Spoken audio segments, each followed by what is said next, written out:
It's time to begin this morning. Let's take our red hymnals as we worship this morning. In your red hymnals, turn to hymn 160, singing, "This is my Father's World." Hymn 160 in your red hymnals.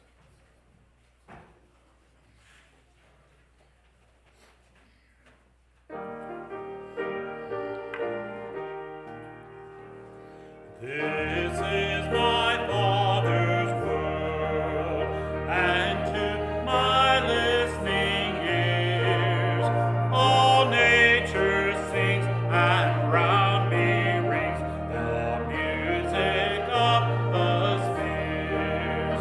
This is my Father's world, I rest me in the thought of rocks and trees, of skies and seas, his hand the wonders wrought.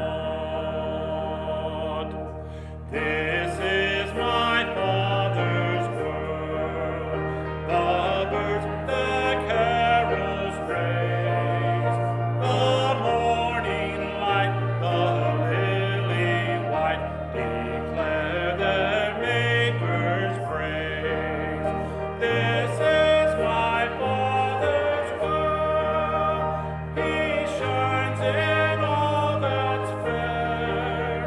In the rustling grass I hear him pass, he speaks to me everywhere.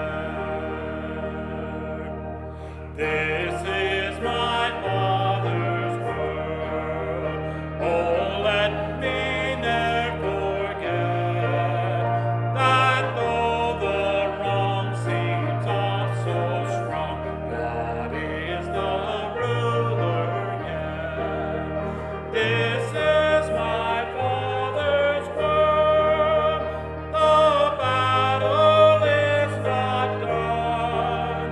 Jesus who died shall be satisfied, and earth and heaven be one.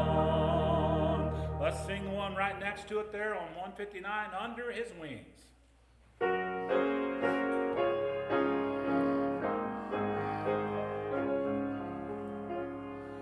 Under his wings I am safely abiding, though the night deepens and tempests are wild. Still I can trust him, I know he will keep me.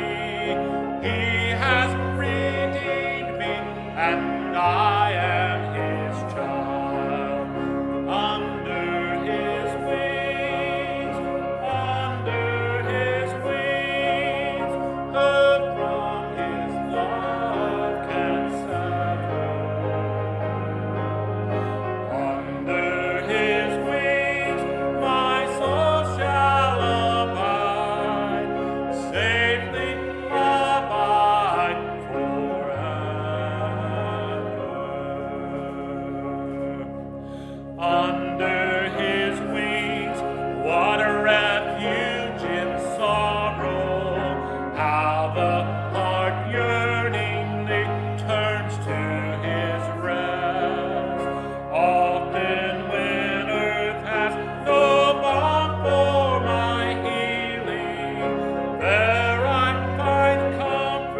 out hymn 187, singing His Way with Thee, hymn 187.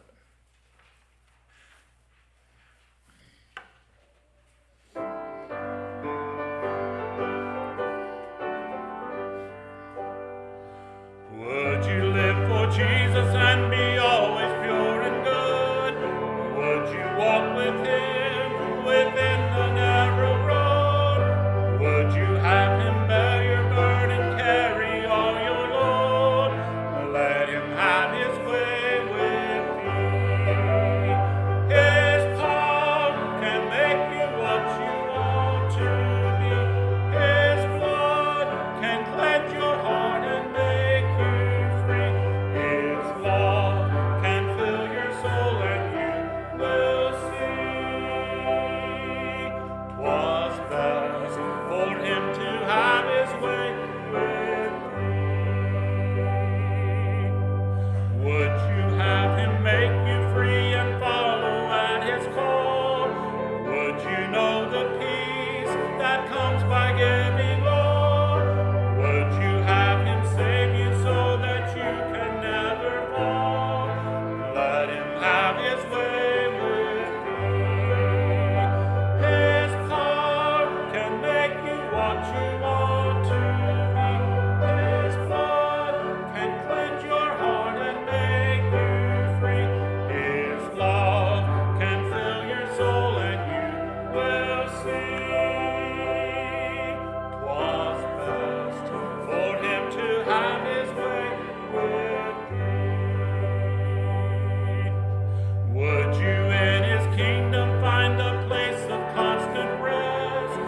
Would you prove him true in providential test? Would you in his service labor always at your best? Let him have his way with thee. His power can make you what you ought to be. His blood can cleanse your heart and make you free. His love can fill your soul and you will see. 'Twas best for him to have his way with thee.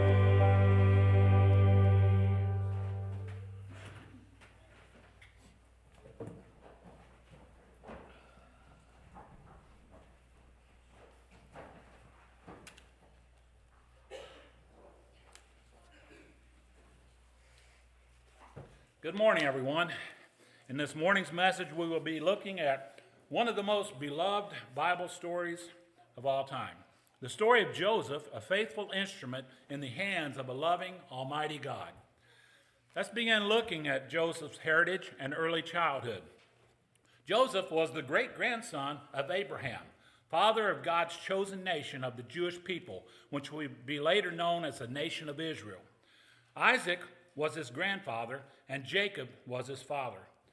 We have to share a little bit about Jacob in order to understand why Jacob showed so much affection and favoritism towards Joseph. Still wasn't right by doing that, but you'll see a little bit by Jacob's history why he may have done this.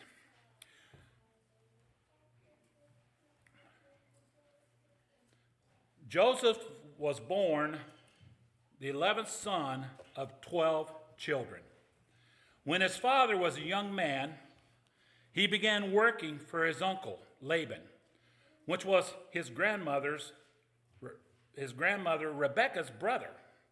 Jacob fell in love with one of Laban's daughters, the youngest one named Rachel. Laban wanted to keep Jacob working for him because he became more prosperous with Jacob working as a hired hand. So he vowed that he would work for 7 years so he could marry Rachel. 7 years went by, but Laban sent his older daughter, Leah, into him in the dark of night as his wife. And in the morning, Jacob discovered that it was not Rachel, but Leah. He asked his uncle why he had dealt so wrongfully, knowing for sure that Jacob wanted Rachel as his wife. And Laban made the excuse that Leah was his firstborn, and it wasn't proper to marry the firstborn, to marry the second child first. Laban informed Jacob that he would have to labor another 7 years if he wanted Rachel. So another 7 years of added wealth came to Laban's because of Jacob's labors and God's favor upon Jacob. Jacob's first 10 sons were born to Leah, but Joseph was the firstborn of Rachel, the one Jacob loved so much and had worked 14 years for. Because of Jacob's partiality to his second wife, Rachel, Jacob showed great favoritism to Joseph and even made him a very special tunic or robe made of many colors. Can you imagine the problems and discourse not only between Leah and Rachel, but much more so between Joseph and his 10 older brothers? Jealousy would have been through the roof. Then after having to see Joseph day after day wearing that vivid and obvious sign of their dad's affection displayed before them, the Lord caused Joseph also to dream some dreams which created even more friction. Look with me in the 37th chapter of the book of Genesis, and let's begin reading. Genesis chapter 37.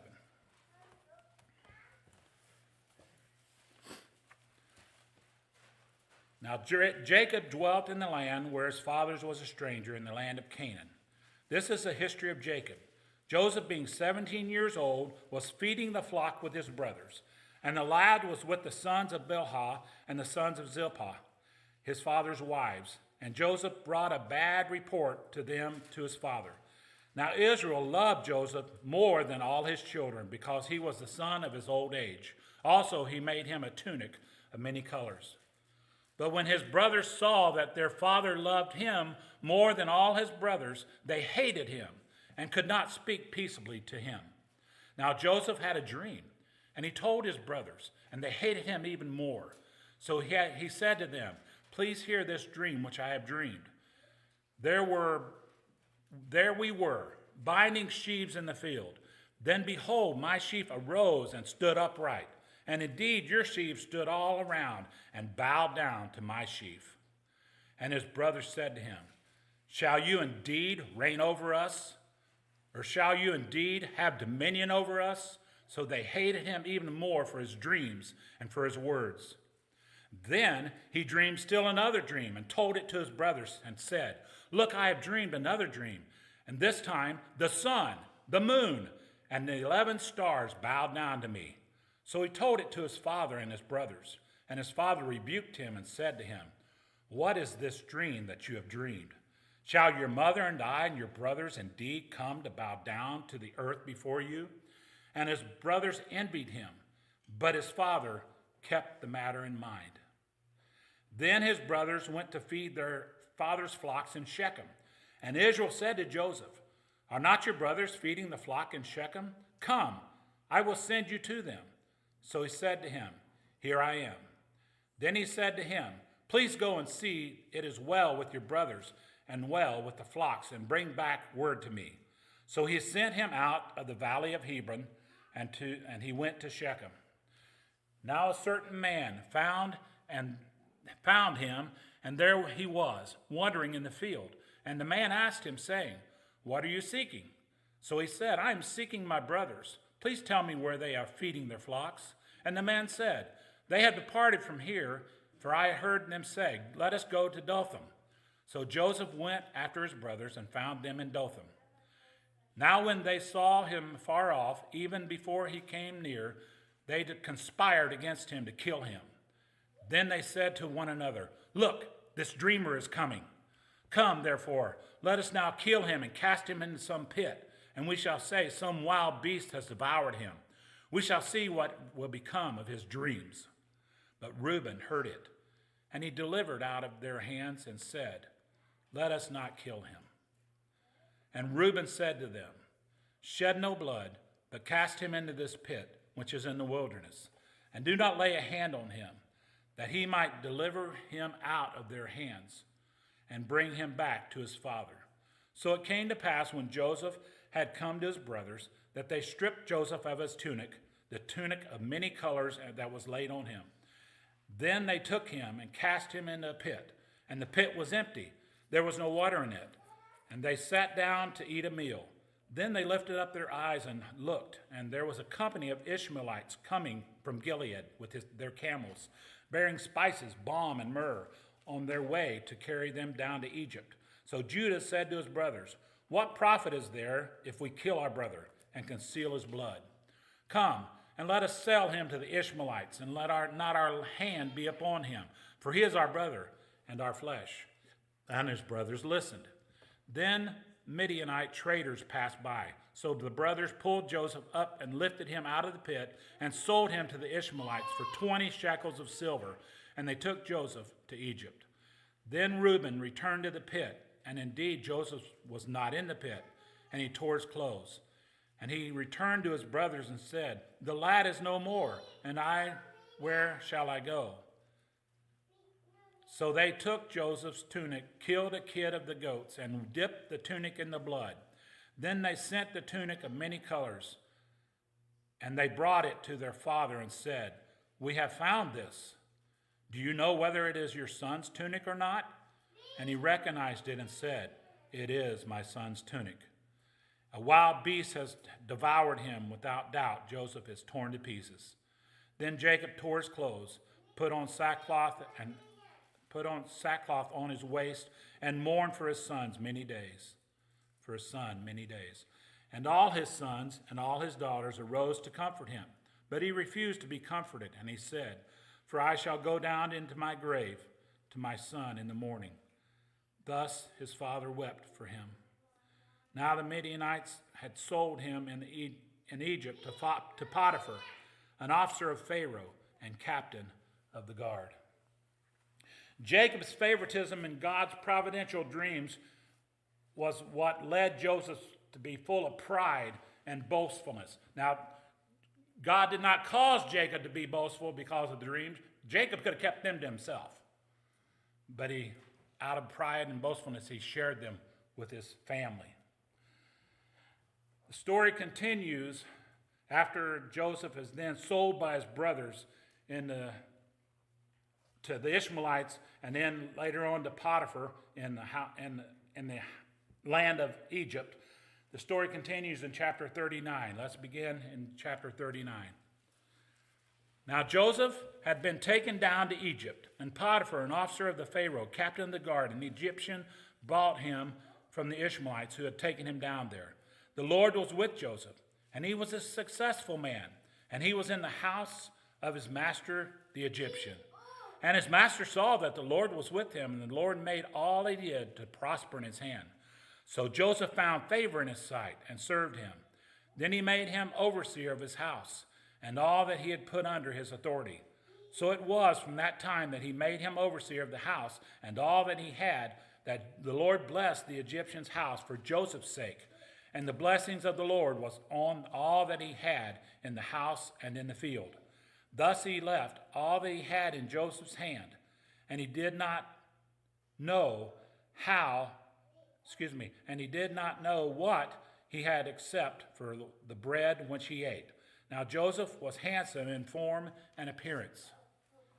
And it came to pass after these things that his master's wife, casting longing eyes on Joseph, and she said, "Lie with me." But he refused and said to his master's wife, "Look, my master does not know what is with me in the house, and he has committed all that he has to my hand. There is no one greater in this house than I, nor has he kept back anything from me but you, because you are his wife. How then can I do this great wickedness and sin against God?" So it was as she spake to Joseph day by day, that he did not heed her to lie with her or to be with her. But it happened about this time when Joseph went to the house to do his work, and none of the men of the house was inside, that she caught him by his garment, saying, "Lie with me." But he left his garment in her hand and fled and ran outside. And so it was when she saw that he had left his garment in her hand and fled outside, that she called of the men of her house and spoke to them, saying, See, he has brought into us a Hebrew to mock us. He came in to me to lie with me, and I cried out with a loud voice. And it happened when he had heard I lifted up my voice and cried out, that he left his garment with me and fled and went outside. So she kept his garment with her until his master came home. Then she spoke to him with words like this, saying, The Hebrew servant whom you brought to us came in to me to mock me. So it happened, as I lifted my voice and cried, that he left his garment with me and fled outside. So it was when his master heard the words which his wife spoke to him, saying, Your servant did to me after this manner, that his anger was aroused. Then Joseph's master took him and put him in the prison, a place where the king's prisoners were confined, and he was there in the prison. But the Lord was with Joseph and showed him mercy, and gave him favor in the sight of the keeper of the prison. And the keeper of the prison committed to Joseph's hand all the prisoners who were in the prison. Whatever they did there, it was his doing. The keeper of the prison did not look into anything that was under Joseph's authority, because the Lord was with him. And whatever he did, the Lord made it to prosper. Even in prison, the Lord was with Joseph, and he was a successful man. Even his master Potiphar saw that his Lord was with all that was put in his control to be very prosperous. And Potiphar gained prosperity because of Joseph. So Joseph found favor with Potiphar and put him in charge of all of his household affairs. And things were going great until Potiphar's wife began to lust after Joseph. Joseph's refusals of her advances led to her grabbing hold of him and trying to force him into sleeping with her. He fled from her and left his garment behind, that she had forcefully grabbed a hold of. Joseph, doing the right thing and the godly thing by refusing to sleep with Potiphar's wife, led to the betrayal by her, who told her husband that Joseph had forced himself on her, and she cried out, causing him to flee and leave his garment behind. And put him, so Potiphar in his anger put Joseph into prison. Joseph could have become very angry and depressed while he was in prison for something that he did not do. Joseph was an innocent man. But Joseph did not sulk in what he had to face. He did not complain about all that had happened to him. He did not become angry and depressed about the way that his life was going. But he kept trusting in the Lord. And he tried to make the best of every situation. Even in prison, he was well favored and respected by the guard due to the Lord's mercy and favor. Joseph was placed in charge of all the prisoners, and whatever he did, the Lord made it to prosper. Later on, Pharaoh became offended by his two officers, the chief butler and the chief baker. He cast them into the same prison where Joseph was. And while they were there, they had a dream. Each of them had a dream on the same night. And Joseph came in before them the next morning, and he could see that they were very sad. They informed him that each of them had had a bad dream, and that they had had a dream that was, concerning to them, and it was heavy on their hearts. But no one is around to show us what they mean.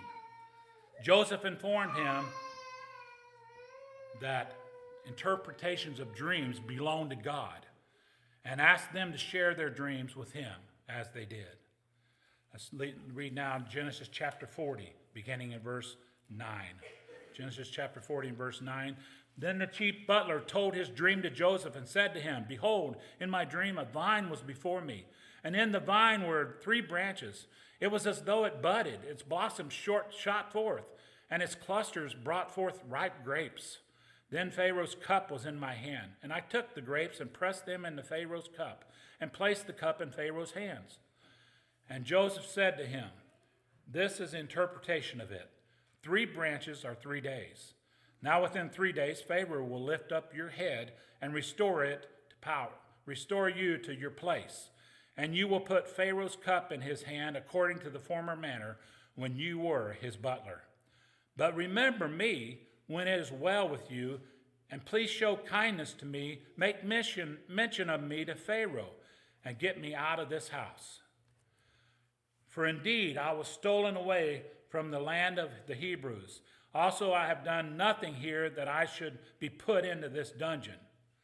When the chief baker saw that the interpretation was good, he said to Joseph, I also was in my dream, and there were 3 white baskets on my head. In the uppermost basket were all kinds of baked goods for Pharaoh, and birds ate out of them off my head.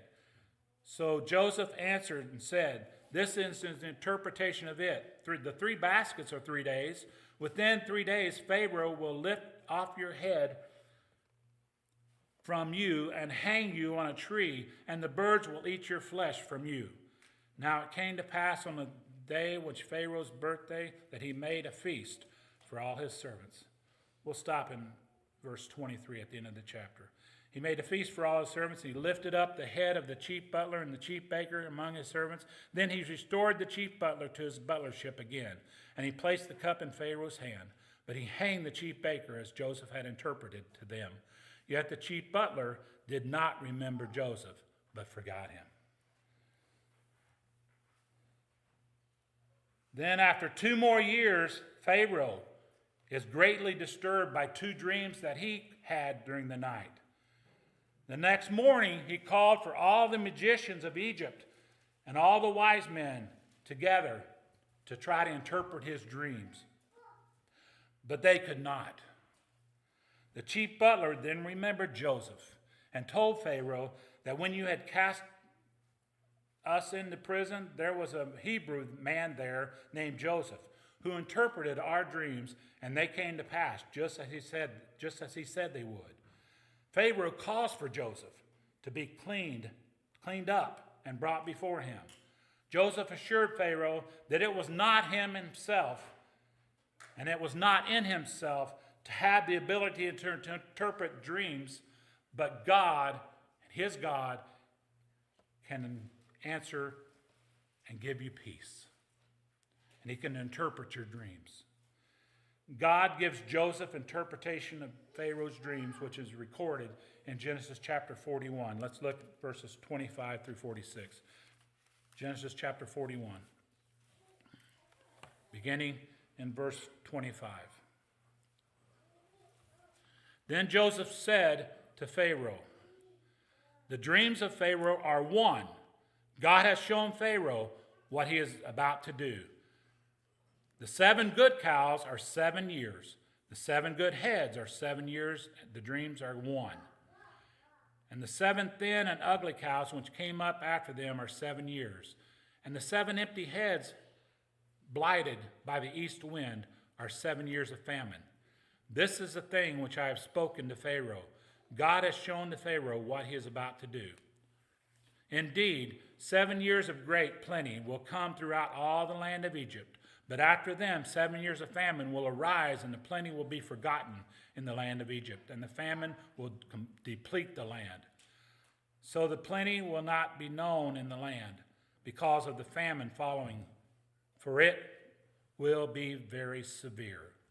And the dream was repeated to Pharaoh twice because the thing is established by God, and God will shortly bring it to pass.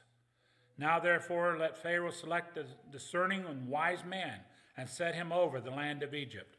Let Pharaoh do this, and let him appoint officers over the land to collect 1/5 of the produce of the land of Egypt in the 7 plentiful years. And let them gather all the food of those good years that are coming, and store up grain under the authority of Pharaoh, and let them keep food in the cities. Then that food shall be as a reserve for the land of the 7 years of famine, which shall be in the land of Egypt, that the land may not perish during the famine.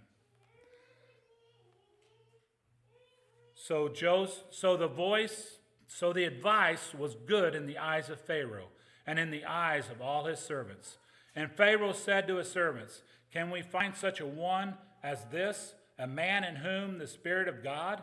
Then Pharaoh said to Joseph, "Inasmuch as God has shown you all this, there is no one as discerning and wise as you. You shall be over my house, and all my people shall be ruled according to your word. Only in regard to the throne will I be greater than you." And Pharaoh said to Joseph, "See, I have set you over all the land of Egypt." Then Pharaoh took his signet ring off and his hand and put it on Joseph's hand. And he clothed him in garments of fine linen and put a gold chain about his neck. And he had him ride in the second chariot which he had. And they cried out before him, "Bow the knee." So he set him over all the land of Egypt. Pharaoh also said to Joseph, "I am Pharaoh, and without your consent no man may lift his hand or foot in all the land of Egypt." And Pharaoh called Joseph's name Zephnath-Paneah.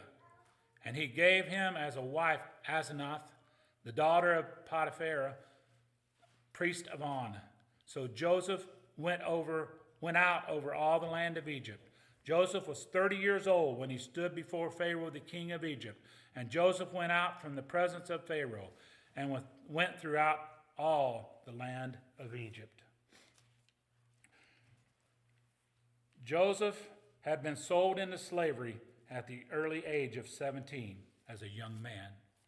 Now Joseph is given the greatest promotion of his life. He went from prisoner to prince, second in command in the mighty land of Egypt.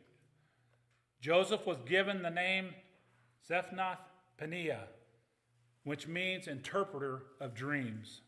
Pharaoh also gave him as a wife Asenath, the daughter of Potiphar, priest of On. Pharaoh placed Joseph in charge of all the affairs of the land. Only Pharaoh himself was higher in command. During the 7 years of abounding harvest, Joseph commanded all the extra food to be stored in cities throughout all the land of Egypt. Things were going great throughout all those 7 years of great plenty. Even 2 sons were born unto Joseph. The firstborn was Manasseh, which means God has made me forget.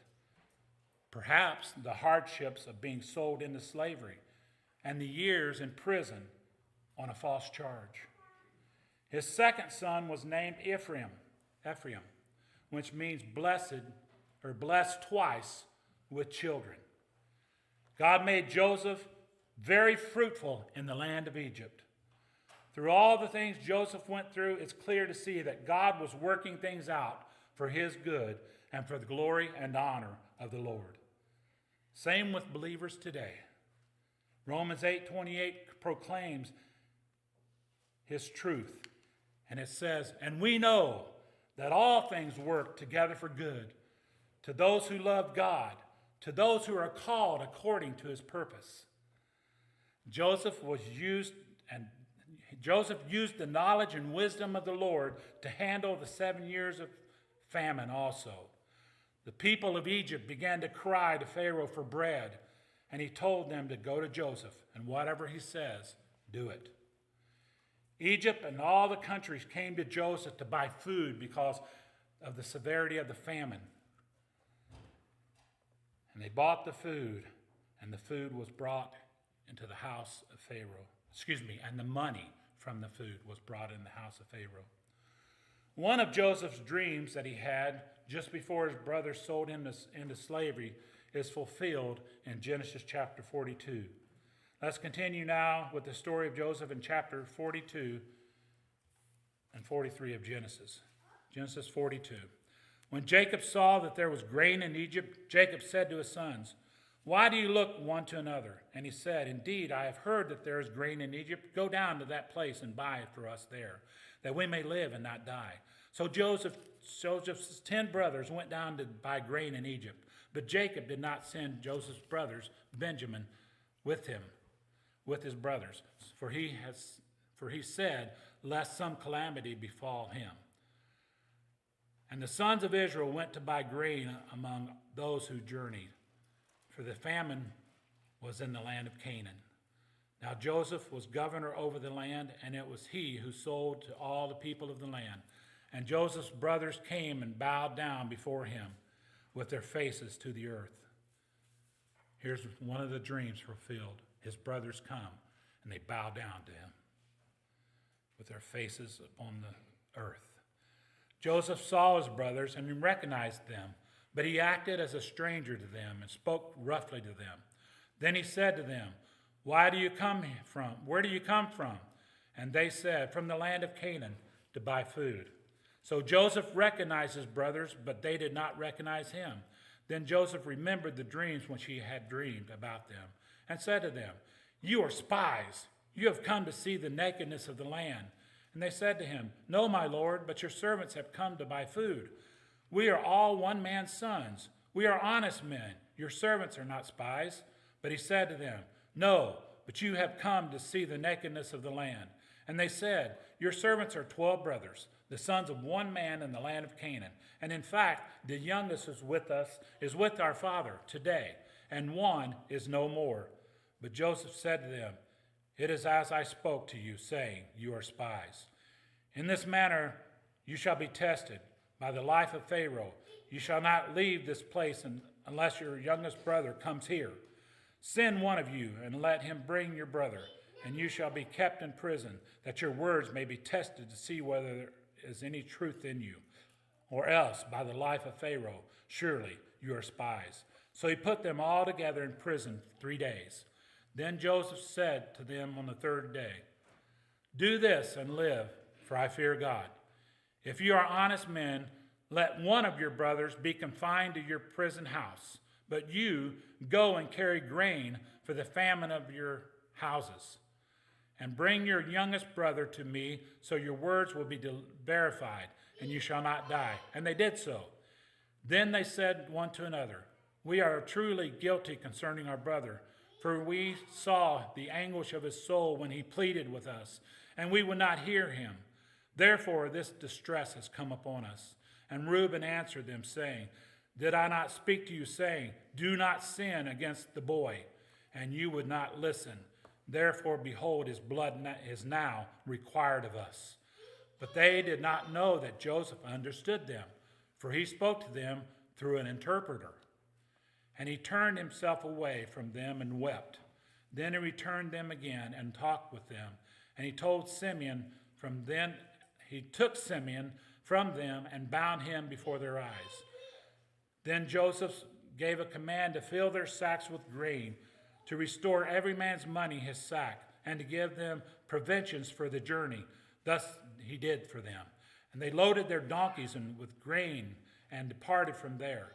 But as one of them opened his sack to give his donkey feed at the encampment, he saw his money, and there it was in the mouth of the sack. And he said to his brothers, "My money has been restored, and there it is in my sack." Then their hearts failed them, and they were afraid, saying to one to another, "What is this that God has done to us?" Then they went to Jacob their father in the land of Canaan, and told him all that had happened to them, saying, "The man who is Lord of the land spoke roughly to us, and took us for spies of the country. But we said to him, we are honest men, we are not spies. We have 12 brothers, sons of our father. We are 12 brothers, sons of our father. One is no more, and the youngest is with us, with our father this day, in the land of Canaan." Then the man, the Lord of the country, said to us, "By this I will know that you are honest men. Leave one of your brothers here with me. Take food for the famine of your household and be gone. And bring your youngest brother to me, so I shall know that you are not spies, but that you are honest men. I will grant your brother to you, and you may trade in the land." Then it happened, as they emptied their sacks, that surprisingly each man's bundle of money was in his sack. And when they and their father saw the bundles of money, they were afraid. And Jacob their father said to them, "You have bereaved me. Joseph is no more, Simeon is no more, and you want to take Benjamin? All these things are against me." Then Reuben spoke to his father, saying, "Kill my 2 sons if I do not bring him back to you. Put him in my hands, and I will bring him back to you."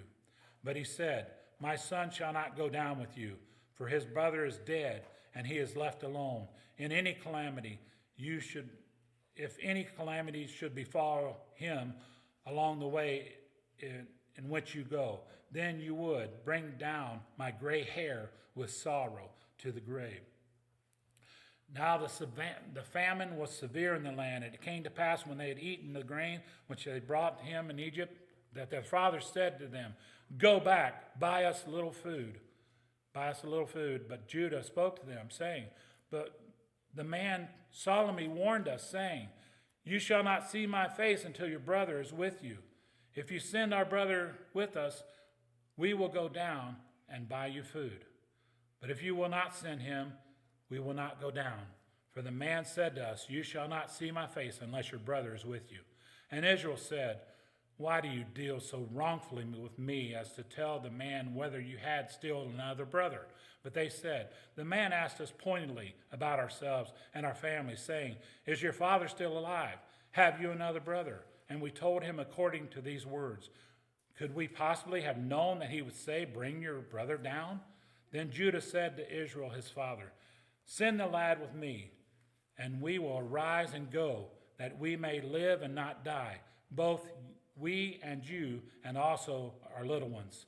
I myself will be surety for him. From my hand you shall require him. If I do not bring him back to you and set him before you, then let me bear the blame forever. For if we had not lingered, surely by now we would have returned the second time." And their father Israel said to them, "If it must be so, then do this. Take some of the best fruit of the land in your vessels and carry down a present for the man, a little balm and a little honey, spices and myrrh, pistachio nuts and almonds. Take double money in your hand. Take back in your hand the money that was returned in the mouth of your sacks. Perhaps it was an oversight. Take your brother also and rise and go back to the man. And may God Almighty give you mercy before the man, that he may release your other brother, and Benjamin. If I am bereaved, I am bereaved." So we know then the rest of the story. The men, his brothers, took Benjamin back. And now as Benjamin is back with them, they are having a feast. Joseph prepares a feast for them. And the feast is great. And the feast, they place 5 times the amount of food before Benjamin. And the brothers are happy for Benjamin. They're not saddened.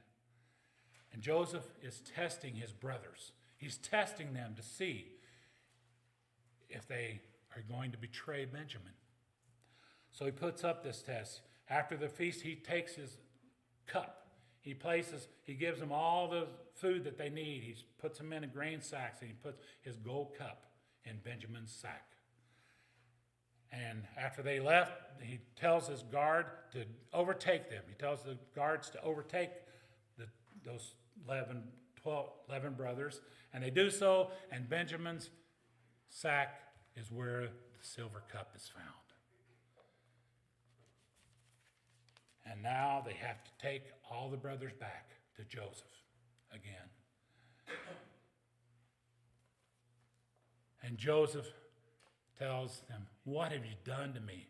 I have dealt so bountifully with you, giving you this grain and blessed you, and now you have stolen from me."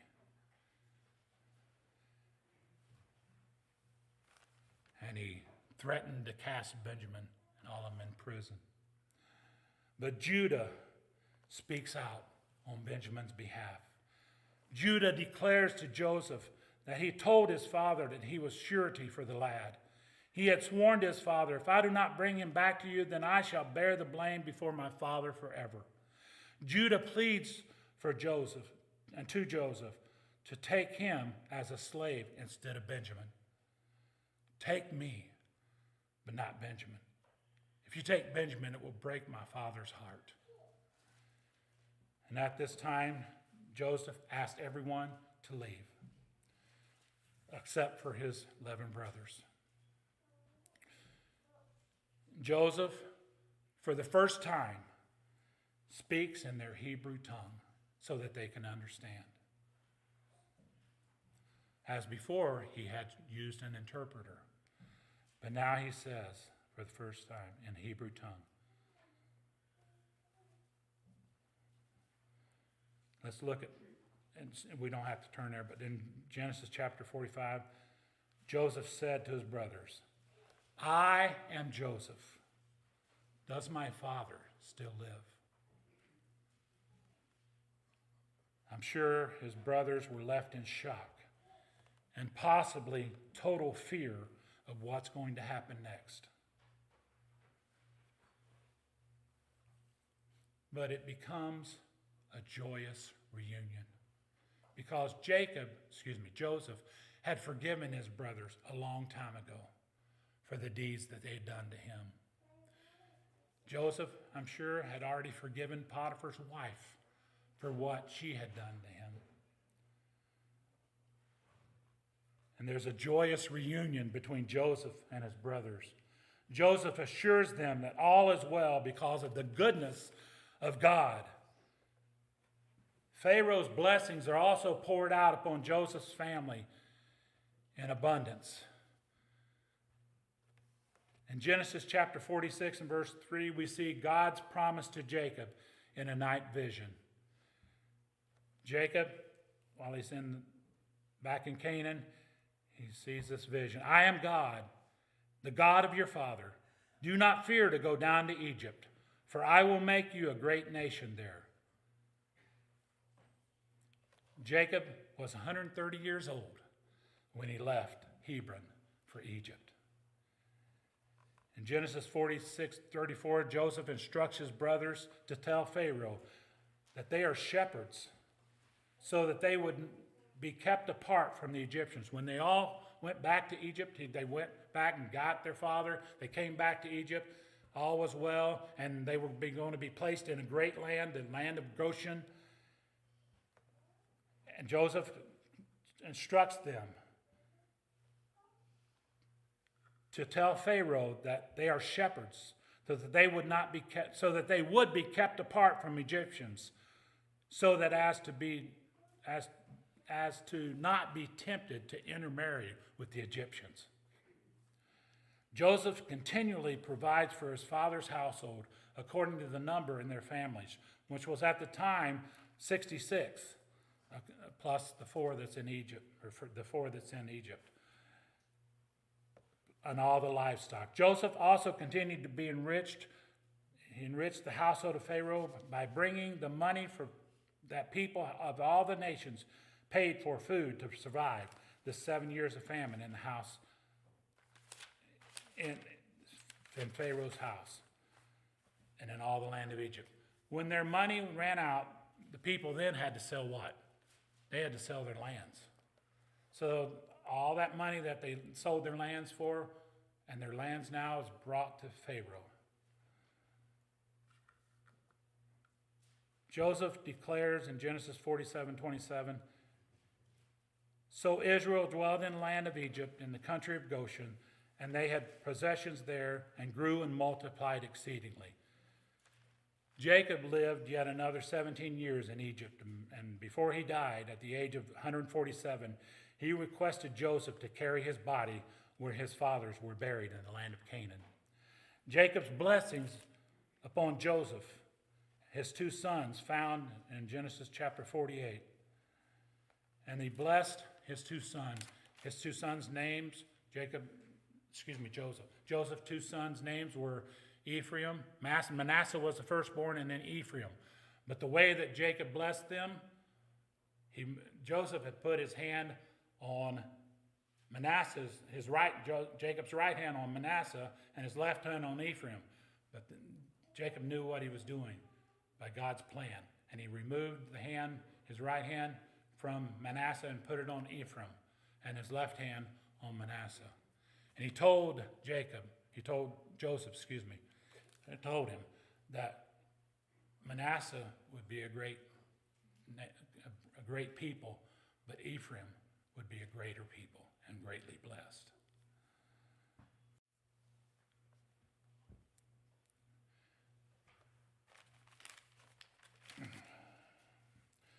God blesses the nation of Egypt. Through the faithfulness of Joseph, and the nations throughout the world are spared from starvation and annihilation because of Joseph's faithfulness and God's sovereignty. God also uses Joseph to help fulfill the promise that he had made to Abraham to multiply Abraham's seed. Once Joseph settles in his family in Goshen, over the next hundreds of years, Abraham's seed multiplies exceedingly. In this story, we see Joseph could have been angry, withdrawn, depressed over the things that were happening in his life, but he turned them over to his God. And God blessed him. And God saw his need and carried him through everything that he went through. And he prospered in the land of Egypt under the hand of God. May we stand together, be dismissed with a word of prayer.